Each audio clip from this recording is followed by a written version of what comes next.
An inspector calls Act 2.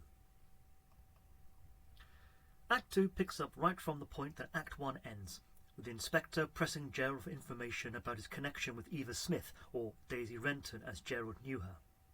The remainder of the act pulls in the remaining characters, as Gerald, then Mrs. Burling's dealings with Eva are revealed, before the act ends on another cliffhanger with the revelation that Eric is in a relationship, of sorts, with Eva and has got her pregnant.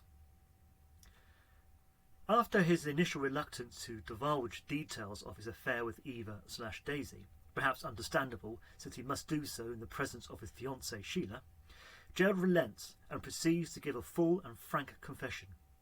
It transpires that he rescued Eva the previous summer from the unwelcome attention of another prominent public figure, Alderman Joe Meggerty, and takes pity on her. Of all the characters, Gerald is the only one who actually takes proper care of Eva. He feeds her, lets her stay in some rooms he's looking after for a friend who's away long-term on business, and, crucially, provides companionship to the lonely Eva. Inevitably, she falls in love with Gerald, and they become lovers, although Gerald's feelings for her are more ambivalent. However, they both know that the relationship cannot last. This is because of their difference in class, which society at that time, 1912, would find difficult to tolerate. Gerald's family would definitely be outraged if their son was to marry a mere working-class girl. Therefore, Eva is cast out once more in the autumn. His questioning over, a crestfallen Gerald leaves the burning house, but not before Sheila hands back her engagement ring. Whilst she breaks off their engagement, she doesn't quite end the relationship. Rather, she resets it, telling Gerald that they will have to start all over again, indicating how they have both changed as people.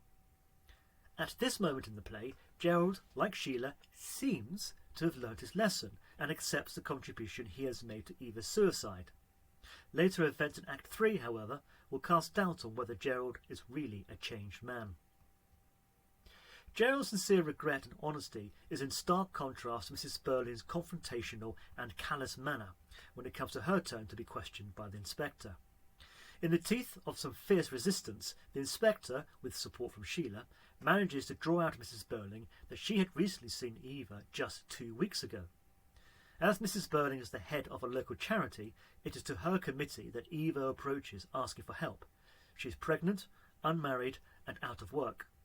At first, she tells the committee that she's been abandoned by her husband, but then reveals that in fact she's unmarried and thinks the father of the child is stealing money to help support her.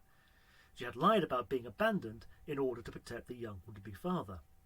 Nevertheless, Mrs. Burling has no sympathy, partly because Eva used the name of Mrs. Burling, which she, bizarrely, takes as a personal insult, and partly because she strongly feels that responsibility lies with the father.